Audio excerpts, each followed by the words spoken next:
नमस्कार friends, welcome back to दृष्टि tutorial private limited.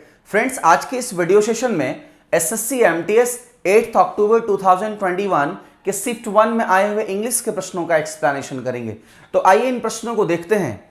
First question है, आपका अंडरलाइन पार्ट को इंप्रूव करना है। The sound of thunder was followed to a heavy downpour. It means ये जो अंडरलाइन पार्ट है इसे हमें इंप्रूव करना है। आपको मिल गया वॉज, और इतना बात तो पता है कि वॉज के बाद फॉलोज बाय नहीं होगा, तो ये ऑप्शन कटा। आपके पास बचा फॉलोड बाय, फॉलोड ऑफ, ये ऑप्शन भी कटा। क्योंकि अगर पैसिव देखा जाए तो फॉलो के साथ was verb plus V3, it means followed के बाद बाय का आना ही सुटेबल होगा। So your answer will be followed by, not followed to. तो ये जो टू है ना, इस वर्ड को हमें हटाना था और बाय को सेलेक्ट करना पड़ेगा।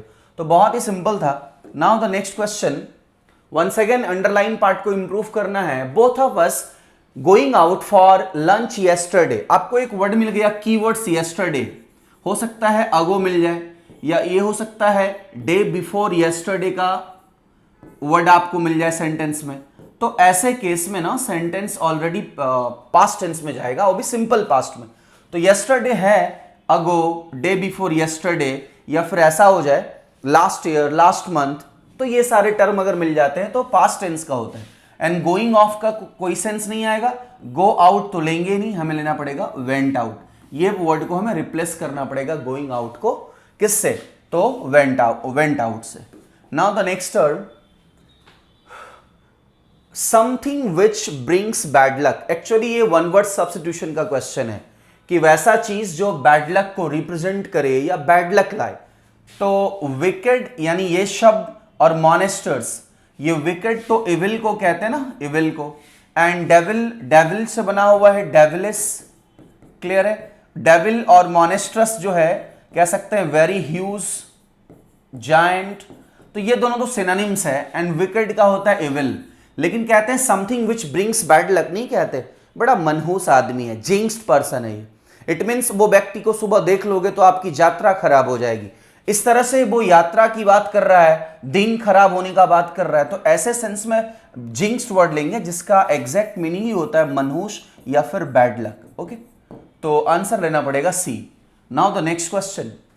नेक्स्ट क्वेश्चन है एरर डिटेक्शन पार्ट का। Many people from this village have migrate for searching of work. ये प्रॉब्लम है, फॉर सर्चिंग नहीं होता है, इन होता है। इन सर्चिंग ऑफ फूड, यही एग्जैक्ट टर्म है, इन सर्चिंग ऑफ फूड। अनाज की तलाश में, भोजन की तलाश में, जॉब की तलाश में, वर्क की तलाश में। तो many people from this village have migrated. और आपको ये पता है ना कि हैव लगी है तो हैव के साथ मेन वर्ब का थर्ड फॉर्म लगेगा। यहां तक तो कोई प्रॉब्लम नहीं था। तो हम बाद वाले फ्रेज को ही देख लिए, फॉर सर्चिंग ऑफ वर्क नहीं होगा, इन सर्चिंग ऑफ वर्क लेना पड़ेगा। तो इस तरह से जो टर्म है आपका वो सी पार्ट में एरर है। Okay, now the next question, incorrectly spelled word. Please, pearl, pearl का मतलब होता है मोती। प्लीजेंट की स्पेलिंग गलत रखा है, सॉरी पीजेंट, PEASANT लेना पड़ेगा, that is the peasant. Peasant मतलब होता है, आप कह सकते हैं small poor farmer. Small farmer को ही हम पीजेंट कहते हैं। अब स्मॉल मतलब छोटा नहीं, फार्मर ग्रुप भी रिप्रेजेंट कर सकता है पीजेंट से। प्लेंटी तो पता है, तो योर आंसर जो इनकरेक्ट है वो है पीजेंट का। प्लीज मतलब आप कह सकते हैं कि प्लीज मतलब किसी को खुश करना भी होता है ना। Please, try to please, make someone happy. The next one, animals and plants which live in water. Very simple, उसे हम एक्वेटिक कहते हैं। Live in water. क्लियर है? और टेरेस्ट्रियल क्या होता है? Live on land. And aerial क्या होता है? Existing in air. Existing in air. और आपको पता है एम्फीबियन, जो वाटर और लैंड दोनों जगह एग्जिस्ट करे। You can say animal, plant which can live on water, sorry on land as well as in water, तो उसे हम एम्फीबियन बोलते हैं। लेकिन यहां सिर्फ प्लांट वाटर की बात हो रही है तो हम एक्वेटिक लेंगे answer. Now the next question, plentiful. Plentiful मतलब क्या ले सकते हैं? एबंडेंट। एबंडेंट का एग्जैक्ट मीनिंग अगर देखोगे तो इसका मतलब होता है प्रचुर मात्रा में। कह सकते हैं a large amount, in a large amount, in a large amount। अब आप देख लो इसका हमें क्या लेना है, सिनोनिम्स लेना है। तो प्लेंटीफुल का जो सिनोनिम्स होगा वो होगा एम्पल, प्रचुर, मीएगर, इन अ वेरी स्मॉल अमाउंट। तो इस तरह से हमें सिनोनिम्स एंटोनिम्स को भी, और चार्मिंग एंड ब्यूटीफुल का मतलब हो जाएगा अट्रैक्टिव। तो कहीं ना कहीं ये दोनों शब्द तो आंसर से हटा था, आंसर हमें लेना पड़ेगा क्या, एम्पल। एम्पल किसका एंटोनिम्स होगा, सॉरी सिनोनिम्स होगा। तो एम्पल जो है वो होगा प्लेंटीफुल का सिनोनिम। ओके, तो इस तरह से आपने प्लेंटीफुल का सिनोनिम्स भी देख ही लिया। अबंडेंट, या फिर आप कह सकते अबंडेंट का प्रयोग कर लें, and in a large amount. Now the next one, incorrectly spelled word delicious. Delicious मतलब टेस्टी, डेलिकेट मतलब होता है fragile, which can be easily broken या ब्रेकेबल, डिलीट, इरेज या मिटा देना वहां से, एंड डिलाइटफुल स्पेलिंग इसी की गलत है, FUL होता है single, not double L। Okay, so delightful कह सकते हैं, वेरी प्लीज्ड, वेरी प्लीज्ड भी ले सकते हैं, कोई दिक्कत नहीं है। नेक्स्ट वन, एक्चुअली डिलाइटफुल आनंदित भी होता है, हैप्पी भी बोल सकते हैं। रॉयल, रॉयल का सिनोनिम्स चाहिए हमें, तो रॉयल मतलब होता है शाही, तो आंसर क्या लोगे, किंगली। लोली मतलब होता है ऑफ अ लो स्टेट, बड़ा ही स्टेटस जिसकी लो हो, that is the lolly. Minor क्या हो सकता है, not important, not important. The next one, kingly तो आंसर ही हो जाएगा। पुअरली मतलब आप कह सकते हैं बैडली, ये एडवर्ब का काम करेगा। एंड पुअरली आप ये भी कह सकते हैं who have insufficient money, insufficient fund money you can से, ठीक है। तो इस तरह से जो आंसर हो जाएगा वो कौन सा होगा, kingly. Now the next one, next underline part को इंप्रूव करना है। आई डोंट थिंक, मैं ऐसा नहीं सोचता, मैं नहीं सोचता we can talk to him at all, he wasn't listening. कहने का मतलब हुआ कि मैं उससे बात नहीं कर सकता क्योंकि वो सुनता ही नहीं है। और आप देख लो लिखा हुआ है I don't think, present tense की बात है, तो यहाँ पे नीचे पास्ट है। आपको यही कहना चाहिए था कि मैं उससे बात नहीं कर सकता क्योंकि वो मेरा नहीं सुनता, वो किसी का नहीं सुनता है। तो प्रेजेंट टेंस की बात होती है, तो पास्ट टेंस हो गया, यहाँ पे पास्ट टेंस है, यहाँ पे फ्यूचर टेंस है। Your answer will B he doesn't listen. Okay, तो ग्रामेटिकली भी आप इसे इजिली बना सकते थे, बस ग्रामर के रूल्स को फॉलो कर लेना है। नेक्स्ट है grammatical error, he injury does not seems. कितना इजी क्वेश्चन है, डज नॉट लिया है और डज नॉट के बाद आने वाला टर्म V1 होता है, तो सिम्स कैसे लोगे आप, ओनली सिम रखोगे। So your answer will be option number B। Now the next term, once again grammatical error, life without laughter would be a dull affair. कह रहा है कि बिना खुशी का, बिना अम्यूजमेंट का जो लाइफ है, would be a dull affair. तो कोई प्रॉब्लम नहीं है, without life without laughter would be a dull affair. A dull affair में कोई प्रॉब्लम है ही नहीं, आंसर इसका हो जाएगा नो इंप्रूवमेंट, यानी no error. Okay, would be, life would be, ऐसा कोई सेंस नहीं है, वो सही है, would be a dull affair. Now the next one, next fill in the blank है, she wasn't in, she went in, I was just going to call her when she dash again. तुरंत आप call ही करने वाले थे कि वो सामने आया। तो ये ऑकर्ड एंड हैपेंड जो वर्ड है इसका मतलब होता है होना, एंड क्रॉप्ड मतलब आप तो करते हैं कि कट करना, शॉर्ट करना उसको बहुत ज्यादा, तो आंसर होगा अपीयर्ड। आप उसको कॉल करने वाले ही थे कि वो तुरंत आपके सामने आया, कम टू क्लोजर, या तुरंत अपीयर हुआ, तो आंसर होगा अपीयर्ड।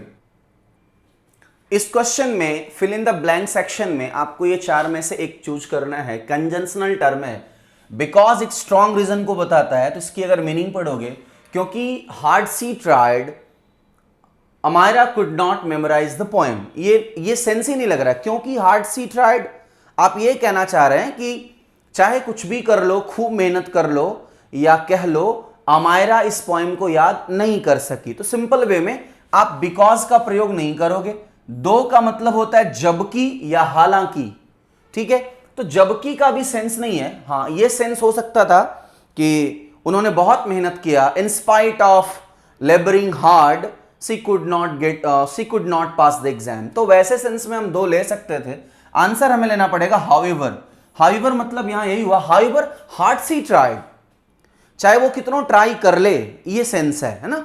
तो हमें लेना पड़ेगा हाउएवर। एंड वाइल तो ड्यूरेशन या जब ऐसे सेंस में आता है, तो वाइल भी नहीं लेंगे, आंसर हाउएवर होगा। Now the next one, fake का एंटोनिम्स चाहिए। बोगस, फॉल्स ये सिनोनिम्स है, आर्टिफिशियल भी एक तरह से इसका सिनोनिम्स हो सकता है, लेकिन फेक का एंटोनिम्स चाहिए तो उसका आंसर होगा जेन्युइन। जो चीज फॉल्स है, बोगस है, उसका उल्टा क्या होगा, जो चीज ऑथेंटिक है, जो टर्म जेन्युइन है, तो फेक का जो एंटोनिम्स चाहिए था वो आंसर हो जाएगा genuine. Now the next one, once again fill in the blank, the terrorists were armed dash machine gun। तो टेररिस्ट को वर आर्म्ड डैश मशीन गन। अब देखो सिंपल वे में आर्म्ड किया गया, हथियार से लेस किया गया, तो आर्म्ड बाय नहीं होता, आर्म्ड ऑफ नहीं, आर्म्ड फॉर नहीं, आंसर होगा आर्म्ड विथ। आर्म्ड विथ की एग्जैक्ट जो टर्म है वो है इक्विप्ड, यानी हथियार से उसे लेस किया गया। So armed with, not by of for. The next one, miserable. Miserable का जो सिनोनिम्स होगा वो ट्रेजिक हो सकता है, ट्रेजिक। एंड नर्वस, नर्वस अगर आप हैं इट मीन्स आप एंजाइटी में हैं, टेंशन में है, वरी में है। सैड तो होगा नहीं, ये नेगेटिव अप्रोच का वर्ड है, ये भी नेगेटिव अप्रोच है, एंड ट्रेजिक भी नेगेटिव अप्रोच है। आपका नेगेटिव अप्रोच से आपको जाना पड़ेगा पॉजिटिव वाले टर्म में, क्योंकि आपको एंटोनिम्स चाहिए। तो मिजरेबल का जो एंटोनिम्स हो जाएगा वो क्या हो जाएगा, cheerful. Now the next one, to be of your food. To be of your food का मतलब है कि आप अपने भोजन से काफी दूर हो, है ना। To be of your food, तो to have no food, to help someone, to give food to others, to have no appetite. Simple सा है, भोजन से वो इंसान दूर है, इट मीन्स उसको भूख ही नहीं है, तो आंसर लेना पड़ेगा to have no appetite. Now the next one, to go bananas. Bananas, to become very nervous, to feel very hungry, to become very excited and angry, to keep eating bananas। Answer होगा to become very excited और angry।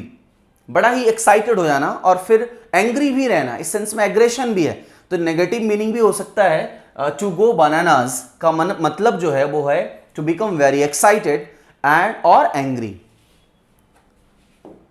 Now the next one, once again fill in the blank, the brave soldier dash the position they had lost। Caught actually हम thief को करते हैं ना, किसी criminal को करते हैं। उन्होंने अपना पोजीशन पाया, तो ये कॉट वर्ड तो गया। डिटेंड होता है जब हम किसी को होल्ड करते अपनी कस्टडी में, है ना, किसी को अपने कस्टडी में लेना। अपनी कस्टडी में तो नहीं कह सकते, जब अथॉरिटी उसको अपने कस्टडी में लेती है, hold in custody by authority. Clear है। और इन्वेड तो ये तो अटैक भी हो सकता है, अजाइल, अजाइल, या फिर इसको हम ट्रेसपास भी बोलते हैं, अनाधिकृत वो घुसपैठी प्रवेश कर गया। सो your answer will be captured. Captured हम किसी चीज को भी करते हैं, समथिंग, मोमेंट को भी करते हैं, किसी पर्सन को भी करते हैं, ठीक है। तो इस तरह से योर आंसर जो है वो है कैप्चर्ड। तो सिनोनिम्स, एंटोनिम्स या फिल इन द ब्लैंक सारे सेक्शन ही चलिए तो अगले प्रश्न को देखते हैं। इन्वेड का वर्ब के रूप में attack and agile, sorry AIL कर लेंगे, AIL। चलिए तो नेक्स्ट क्वेश्चन देखते हैं, कॉम्प्रिहेंशन सेक्शन का है। My first voyage had been very profitable. हमारी जो पहली समुद्री यात्रा थी, वॉयज का मतलब होता है समुद्री यात्रा, बड़ा ही प्रॉफिटेबल रहा। I was again a dash man, तो मैं क्या बन गया, अब बाद में पता चलेगा। I did not lack of luxury and entertainment, लिख रहा है कि हमें लग्जरी और एंटरटेनमेंट की वहां कमी नहीं थी। ऑब्वियसली वो बंदा डल तो नहीं, पुअर नहीं बना होगा। हेल्दी तो स्वस्थ वो है ही, हेल्दी नहीं होगा, आंसर होगा वेल्दी। वही कह रहा है my first voyage had very profitable. अगर वो प्रॉफिटेबल है तो इट मीन्स वो प्रॉफिट से रिलेटेड है, उनमें फाइनेंशियल गेन इन्वॉल्व है। तो आई what I wealthy, sorry, next I was again wealthy man, ठीक है। अब वो इंसान प्रॉफिटेबल जर्नी रहा, वो बन गया, हो सकता है कोई बिजनेस कर रहा हो। I did not lack of luxury और एंटरटेनमेंट डैश माई फ्रेंड। अब आगे का सेंटेंस पढ़ोगे तो पता चल जाएगा।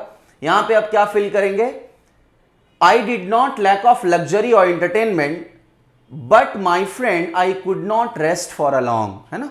लेकिन मैं उतना देर शो नहीं सका, चूंकि बाद में नेगेटिव टर्म में रेस्ट नहीं कर सका तो शो नहीं होगा, सिंस और एंड तो होगा नहीं, आंसर लेना पड़ेगा बट। चूंकि एक तरफ पॉजिटिव है दूसरे तरफ नेगेटिव है, उसको एंटरटेनमेंट की कमी नहीं है, लग्जरी की कमी नहीं है, लेकिन वो कह रहा है कि आई could not rest for long, मैं लंबे समय तक रेस्ट नहीं कर सका, तो बट होगा answer. Now the next one,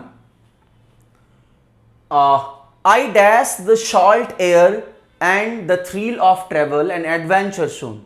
अब देखो आई, आपको पता लग रहा है हैड बीन सेंटेंस में है तो पास्ट हो गया, इधर लिखा है डिड नॉट तो ये भी पास्ट हो गया, यानी past perfect, past indefinite, sentence past में ही लिखा जा रहा है।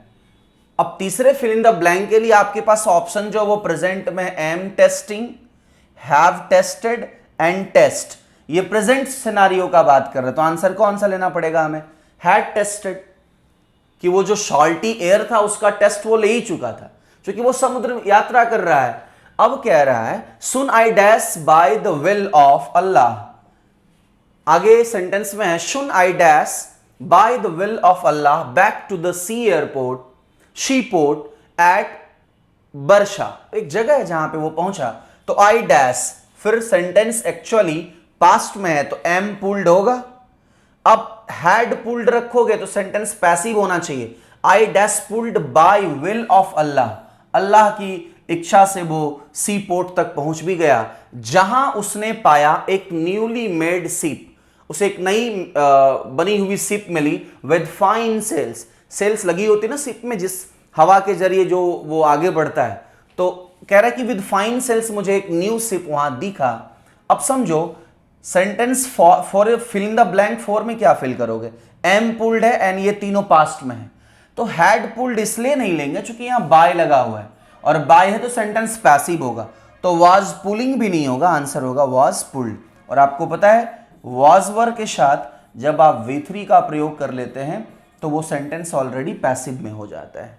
Okay, now the last question for today session is at Basra, Basra एक जगह है जहां उसने वो पहुंचा, कहां, सी पोर्ट, बस at Basra, where I found या फिर whenever, while when, when तो टाइम के लिए, ये दोनों गया, whenever जब कभी भी का प्रयोग होगा नहीं, वेयर, बसरा एक जगह है वो जहां पहुंचा है, तो यहां पे आंसर होगा जहां मैंने, जहां वह क्या पाता है, I found newly made ship with fine sail and the best equipment.